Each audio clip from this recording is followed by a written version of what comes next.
Good morning everyone, welcome back to our new video. আশা করি সবাই ভালো আছে, সুস্থ আছো, আমরাও ভালো আছি। এই দেখো আমার সোনা বাচ্চা ঘুম থেকে উঠে আমার উন্নতা দিয়ে শাড়ি পরে নিয়েছে। বসো একটু, দেখাই যায় না তোমার মুখটা। এখন ঠিক আছে শরীর? কালকে ওর জন্য গেলাম না অনুষ্ঠানে, তো ও এখন অনেকটা সুস্থ আছে। মানে কাশিটা রাত্রিবেলা 1-2 বার হয়েছিল, কিন্তু শ্বাসকষ্টটা ছিল না। আর ওষুধটা দিচ্ছিলাম আমি সারাদিনে বারবার ওকে। তো এখন এই যে দুজনে ঘুম থেকে উঠলাম, বৃষ্টি হচ্ছে, ওর পাপা তো বাড়িতে নেই। তো বৃষ্টিটা কমুক, তারপরে কাজকর্ম করি। ততক্ষণে বারান্দার মধ্যে জল নিয়ে এসে ওকে ব্রাশটা করিয়ে দিই। তো কালকে এই যে জুই তো আমাদের নতুন ছাতাটা ভেঙে দিয়েছে, তারপর জেঠিমাদের বাড়ি থেকে আরেকটা ছাতা নিয়ে আসলাম। কারণ নতুন ছাতা না কেনা পর্যন্ত এই যে বৃষ্টির দিন জুয়ের পাপা বাড়িতে থাকলে তবুও একটু ভিজে টিজে হলেও জল ঠল নিয়ে এসে দেয়। এবারে আমার চুলটার জন্য তো ভিজতেও পারি না। আর দেখো ঘুম থেকে উঠেই আমার ওড়না দিয়ে শাড়ি বানিয়ে খেলছে। তো এই যে কলগেট ব্রাশ নিয়ে নিলাম, এখন বারান্দার মধ্যে বসে বসে আগে জুইকে ব্রাশ করিয়ে মুখ ধুয়ে দিই, তারপরে আমি কলের পাড়ে গিয়ে ব্রাশটা করে নেব। তো এই যে জুইয়ের জন্য ম্যাগিটা বানিয়ে নেই। 2টা প্যাকেট ওর পাপা নিয়ে এসেছিলো কালকে, তো ছিলই। ডালিয়ে বানিয়েছিলাম সকালবেলা, তা আর ম্যাগি বানানো হয়নি। না ডালিয়ে বলে সরি, ভাত বানিয়েছিলাম সকালবেলা, আর ম্যাগি ডালিয়ে কিচ্ছু বানানো হয়নি। তা আজ এই যে ম্যাগির প্যাকেট 2টা বানিয়ে দিই ওকে। চেয়ারে বসে বসে খেলছে। এখন যেহেতু ম্যাগিতে আমি হলুদটা দেই না, শুধু ম্যাগি মশলাটা দেই, তো এর জন্য হচ্ছে কালারটা ওরকম আসে। যাই হোক, কালার বেশি থাকা নাকি ঠিক না, এরকমই নাকি ভালো, তো এরকমই বানিয়ে দিচ্ছি। আর ম্যাগিটা এখন ঠান্ডা করে ওকে খাওয়াই দিই। ম্যাগি, চাউমিন এইসব জিনিস আগে আমারও ভালো লাগতো, কিন্তু এখন আর ভালো লাগে না, এখন মোমোটাই ভালো লাগে। এই জন্য মাঝে মধ্যে জুয়ের পাপাকে বলি সন্ধ্যাবেলা করে মোমো নিয়ে আসতে বাজার থেকে। আর রাত্রিবেলার একটু দুধ আছে, তো ওটা দিয়ে আমি বিস্কিট ভিজিয়ে খাবো। রাতের একটু দুধ ছিল, এই যে দুধ, বিস্কিট আর চিরা আমি খাচ্ছি। আর জুই এই যে ম্যাগি খাচ্ছে। খাও খাও খাও খাও, এরকম করে নাড়ো না। ও খুব ঘেমে যাচ্ছিল, এই জন্য ওকে গেঞ্জি পরিয়ে দিলাম, টি শার্টটা খুলে। একটু পরে আবার চেঞ্জ করে দেবো।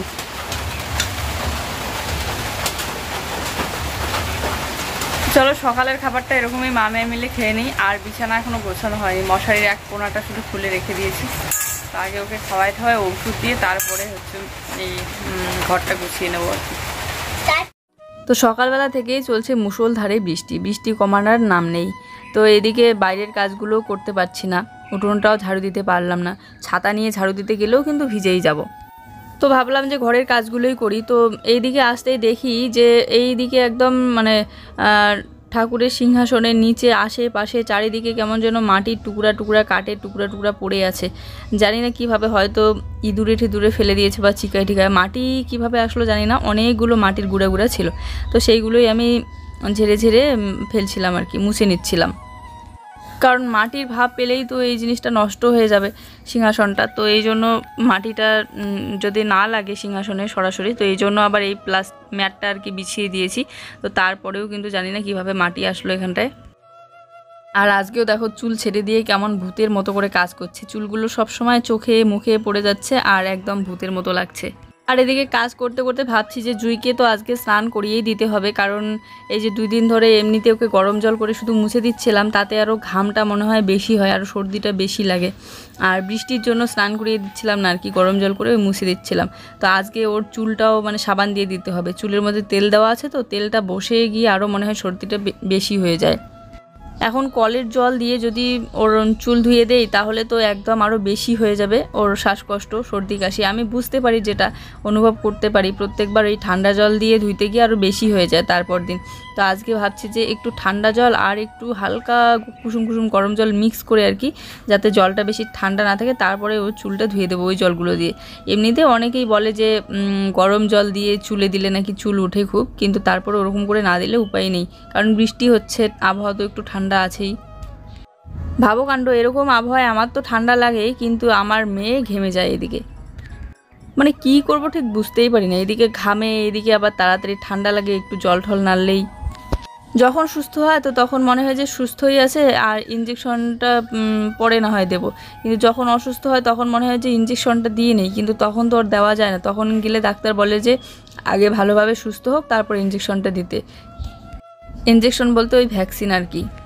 তো ওইদিকে দেখতেই পেলে কতগুলো বাসন পড়ে আছে, পুরো এক গামলা, মানে একটা বাসন যে ব্যবহার করব সেই বাসনটাও নেই, সব এঁটো হয়ে আছে। তো এইগুলো বৃষ্টি না কমলে ধুতেও পারছি না। আর পার্লার থেকে বলেছে স্মুথনিং করার 3 দিন পর নাকি স্পা করতেই হবে।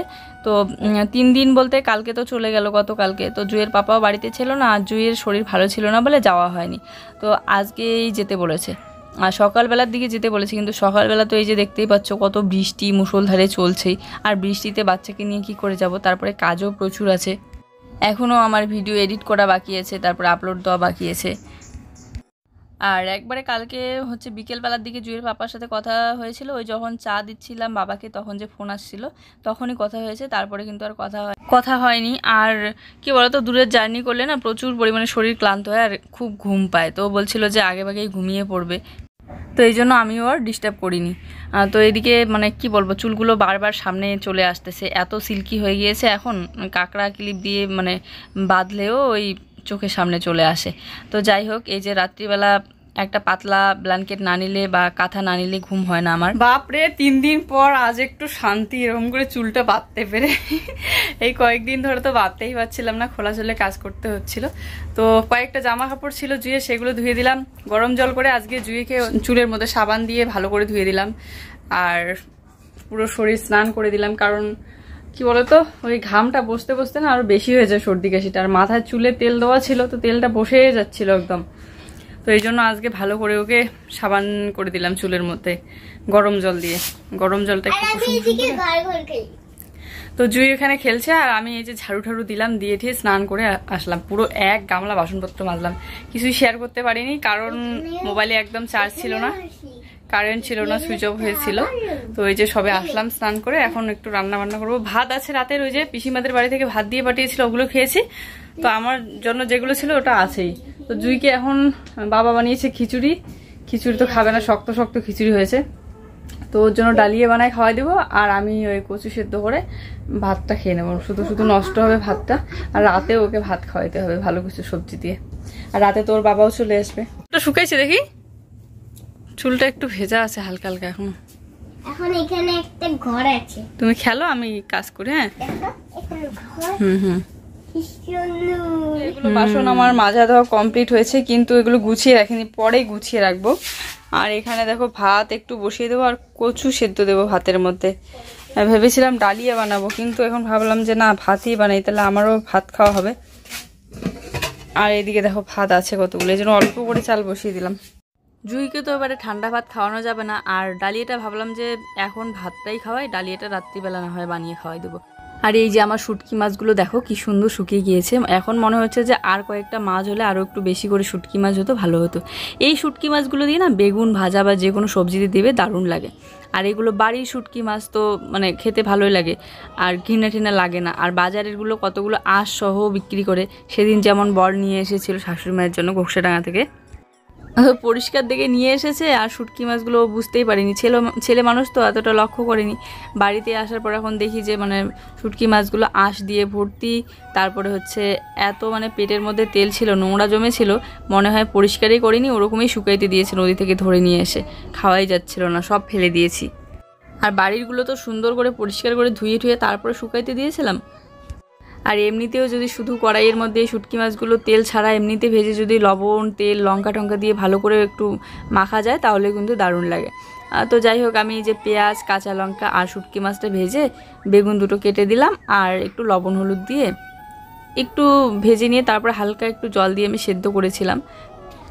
জানি যে বেগুন ভাজাতে জল দেয় না, কিন্তু এরকম করে ভাজা করলেও ভালো লাগে, একটু জল দিয়ে সেদ্ধ করলে পরে একটু নরম নরম হয়, আমার ভালো লাগে। যখন এমনিতেই চপের মতো করে বেগুনটা ভাজা করি, একটা দুটো বেগুন অল্প একটু, তো তখন আর কি তেল দিয়েই শুধু করি।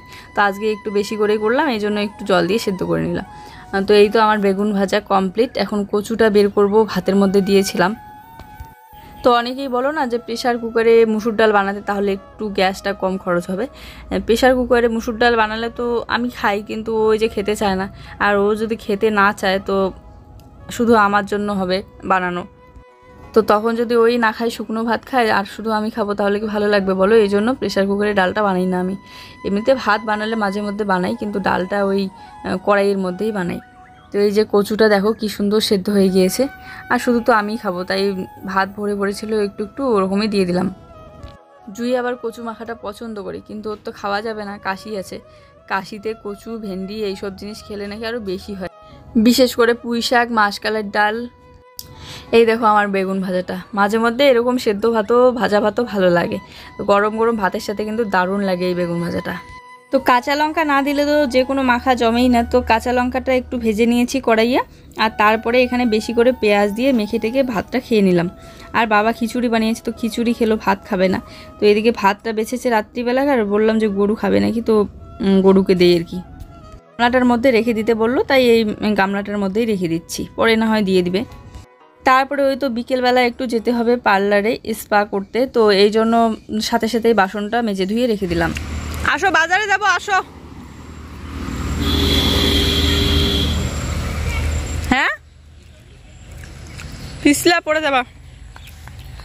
এই দেখো বৃষ্টি তো হবেই আজকেও, এই যে বৃষ্টি হয়েছে বলে এই জায়গাটা দেখো, এখানে কি কি দিয়েছে, খড় দিয়েছে, তারপরে মাটি কেটে দিয়েছিল, তারপরেও গর্ত হয়ে গেছে, কারণ এই যে গাড়ি বাইক যাওয়া আসা হয়। চলো বাজারে যাব। গুড আফটারনুন বন্ধুরা, যাবো একটু বাজারে, দরকার আছে। তো আস্তে আস্তে তো একদম রাত্রিবেলা হয়ে যাবে। আসো। এবারে জীবনে করলাম আর এরকম করব না, স্মুথনিং বা স্ট্রেট কোনো কিছুই করব না চুলের মধ্যে। তারপরেও আমার চুলটা থাকে কি না এটাই হচ্ছে চিন্তা ধরে গিয়েছে আমার। অনেকেই বলে যে চুল পড়া আরও বাড়ে, তারপরে চুল পাকবে আরও বেশি করে। তো যাই হোক, চিন্তা একটা আসেই মাথায়, চিন্তা করে আর কি হবে, যেটা করেই ফেলেছি। এখন শুধু মনে হচ্ছে যে এই ঝামেলাগুলো কমপ্লিট হলেই বাঁচি, মানে একটা কাজ ঠিক মতো আমি করতে পারছি না। তো এই যে ব্যাগ একটা নিয়েছি হাতে, যাতে মোবাইলটা রাখতে পারি। আর এইদিকে জুইকে যেহেতু হাত দিয়ে ধরবো, তো মোবাইল এক হাতে, তো এই জন্য ব্যাগটা নিয়েছি। ঝুটিটা কিন্তু দারুণ লাগছে, আর কতগুলো ক্লিপ দিয়েছে দেখো, কেমন লাগছে।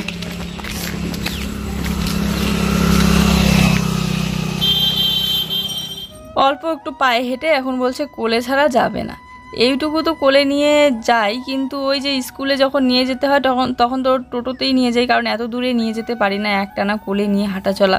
তারপরে আসার সময় একটু হাঁটায় নিয়ে আসি, আবার একটু কোলে নিয়ে আসি, ওরকম করেই নিয়ে আসি। আর রাস্তাটা দিয়ে এত মানে গাড়ি চলাচল করে কি আর বলবো, পায়ে হেঁটে নিয়ে যেতেও মানে যতই হাত ধরি না কেন ভয়ই লাগে, এত সাইড দিয়ে চলে বড় বড় ট্রাকগুলো। এদিকে দেখো, অল্প একটু পায়ে হেঁটে এখন বলছে কোলে নাও কোলে নাও। তাই এই যে ওকে কোলে নিয়েই চলছি এখন। খাওয়া দাওয়াটা হয়ে গিয়েছে দেরি, আর খাওয়া দাওয়া করে উঠে যে কোলে নেওয়াই যায় না। তবুও কালকের থেকে অনেকটা কম আছে কাশিটা। আমি মোটা হইতেছি, তুমি আমার মতো মোটা হবা কেন? আমার মতো মোটা হও, খাওয়াই না। আমি তোমার মতো চুল বানাবো, কিন্তু মোটা হবে। আমার মতো চুল বানাবে, কিন্তু মোটা হবে না আমার মতো। তো আমি আসার সময় বারবার ওকে ফোন করে জিজ্ঞাসা করলাম যে বোন, যদি স্পাটা না করে তাহলে কি কোনো সমস্যা হবে নাকি করাতেই হবে? তো বললো যে 3 দিন পর করাতেই হবে দিদি। তো এই জন্য আমি চলেই আসলাম। চুলগুলো না চুলকাচ্ছে, মানে অনেক কয়েকদিন ধরে এই যে ঘামতেছে মাথাটা, এমনিতেই চুল ভেজানো আমার অভ্যাস সবসময়। তো কয়েকদিন ধরে ভেজাতে পারছি না, আর ঘেমে ঘেমে এমনিতে ফ্যানের হাওয়া খেতে পাচ্ছি না গরমে। তো এই জন্য আর কি খুব চুলকাচ্ছে মাথার চুলের ভিতরটা গোড়ায় গোড়ায়। জুইকে এদিকে নিয়ে এসে চেয়ারের মধ্যে বসিয়ে রেখে দিয়েছি, ও এখানে চুপচাপ বসে আছে, আর আমি এই যে আমার কাজ করছি। আমি তো মেকআপের কাজ শিখেছি, কিন্তু এইগুলো শিখিনি, তো এইগুলো ব্যাপারে বেশি একটা জানিও না। তো মেকআপটাও কি বলো তো, ওই যত প্র্যাকটিস করা হয় তত মানে হাতের কাজটা ভালো থাকে। আমি দেখো সেই কতদিন হয়ে গেল, কতদিন পর পর ওই একটা করে নিজের ফেসে একটু ট্রাই করি, প্র্যাকটিস বেশি একটা করা হয় না সেরকম। যখন বিয়ে সিজন আসে তখনই জাস্ট ওই সাজাই কয়েকটা, তো প্র্যাকটিস সেরকম একটা করা হয় না। আর নিজের ফেসে নিজে করতেও বেশি একটা ভালো লাগে না। তারপরে নিজের ফেসে নিজে মেকআপটা করি ঠিকই, কিন্তু হেয়ার স্টাইল তো আমার মেশিন লাগাতেই ভয় লাগে। তারপরে আবার নিজের মানে অন্য কাউকে মেকআপ করিয়ে দিলে অন্য কারো হেয়ার স্টাইলটা সুন্দর করতে পারি, কিন্তু নিজের চুলে ওই মানে হয় না আর কি। তো যাই হোক, তারপরে চুলটাকে ধুয়ে এই যে মেশিন দিয়ে শুকাচ্ছি চুলটাকে, কারণ ফ্যানের হাওয়াতে সেদিন শুকিয়েছিলাম, আর ফ্যানের হাওয়াতে শুকালে পরে অনেকটা সময় লেগে যায়। আর সন্ধ্যা যেহেতু লেগে গিয়েছে, বাড়ি যাব আবার। এদিকে জানো জুয়ের পাপা এসেছে, এসে অনেকক্ষণ ধরে বসে আছে, কারণ ঘরে তালা দিয়েছি, তালা দিয়ে চাবি এবার আমার কাছে নিয়ে এসেছি। তো এই জন্য ও বাইরে ব্যাগ ট্যাগ রেখে বসে আছে, বলছে তাড়াতাড়ি আসো, কিন্তু এদিকে কমপ্লিট না হলে তো আর যাওয়া যাবে না। তাই ওকে বললাম যে তুমি না হয় বাজারে আসো, বলছে শরীর ক্লান্ত লাগছে আর আসবে না। তারপরে আবার আমি এদিকে বের হয়ে দেখি যে ও এসে এখানে মানে ক্যারাম খেলতেছিল। 3 দিন পর নাকি স্পা করাতেই লাগে, তো এই জন্য চলে আসলাম। বেলুন নিয়ে আসছে কালকেই আসলে আসার কথা ছিল, কিন্তু কালকে ও বাড়িতে ছিল না আর জুয়ের শরীরটা ভালো ছিল না, এই জন্য আসলাম না। তো বন্ধুরা বাড়িতে এসে এই যে চেঞ্জও করিনি, হাত মুখ ধুয়ে ধুয়ে ঘরে শুয়ে আছি। তো ভাবলাম ভাতটা বসিয়ে দিই, চেঞ্জ করে নিয়ে তারপরে ভাতটা বসিয়ে দিই। তো এই হচ্ছে আমাদের রাতের রান্না। রাতে ওখান থেকে আস্তে আস্তে তো দেরি হয়ে গেল, তারপরে একটু রেস্ট টেস্ট করে এই যে কচু রান্না করে নিচ্ছি। এখানে ওই বাড়ির শুটকি মাছগুলো 2-1টা দিয়েছি, কারণ তখন বেগুন ভাজা করেছিলাম, ওই শুটকি মাছগুলো দিয়ে বেশ ভালো লেগেছে। কচুটা কিন্তু সেদ্ধ হয়ে গিয়েছে। চলো আমি কচুর ঝোলটা নামিয়ে নিই। আর বেগুন আছে, বেগুন ভাজা করব। বাঁধাকপির একটা টুকরা ছিল, কতদিন হয়ে গেল, প্রায় নষ্টই হয়ে এসেছে। ওটা আর এখন ভাজা করলে ভালোও লাগবে না। কচুগুলোতে ওই শুটকি মাছগুলো দিছি, বাড়ির শুটকি মাছগুলো, যেগুলো আমি বানাইছি। মানে কোনটা আগে রান্না করবো সেটাই বুঝতে পারছি না, কারণ জুয়ের এদিকে ডালিয়াটা বানাতে দেরি হচ্ছিল বলে এদিকে ও ঘুমে একদম অস্থির, চোখ সরু হয়ে গিয়েছে, ঘুমিয়েই পড়ছিল। ডেকে ডেকে ডেকে ডেকে জাগিয়ে রাখলাম, বললাম একটু খেয়ে ঘুমা, না খেয়ে তো ঘুমালে শরীরটা খারাপ হবে। আর ও আবার এদিকে মানে কালকে থেকে নাকি খাওয়া দাওয়া নেই, খাইনি, দোকানে আসার সময়ও খাইনি, রাত্রিবেলায় ওই খেয়ে ঘুমিয়েছিল, তারপরে নাকি সকালবেলা উঠে মানে তাড়াহুড়ো। জুই তো ঘুমিয়ে অস্থির হয়ে গিয়েছে, আজকে দেরি হয়ে গেল না একটু, তো আমি ওকে বললাম যে আগে একটু হলেও খাইতে লাগবে। তো এই যে ডালিয়া বানাই নিলাম, ডালিয়া খাওয়া দিচ্ছি। কচু তোর খাওয়া যাবে না, তো চলো। আর রাত্রিবেলা করে নাহলে সকালবেলা, এই 2 টাইমে যে ডালিয়া খাওয়াটা আর কি ভালো। তো দুপুরবেলা তো ভাতে খেয়ে নিয়েছে। ভাবছিলাম যে দুপুরবেলার খাওয়া দাওয়াটা তো ওরকমই ভাজা সেদ্ধ দিয়ে খাওয়া হয়ে গেল, রাতে জুইকে ভালো মন্দ কিছু একটা নিয়ে এসে খাওয়া দেবো, মাছ হোক বা মাংস। তারপরে তো তাড়াহুড়ো করে আমি বাড়ি চলে আসলাম, আর ওরও শরীর ক্লান্ত লাগছিল বলে আর নিয়ে আসিনি মাছ মাংস। তো এইগুলো দিয়েই খাওয়া দাওয়া আজকে। চলো আজকের ভিডিওটা এই পর্যন্তই, সবাই ভালো থাকো, দেখা হচ্ছে।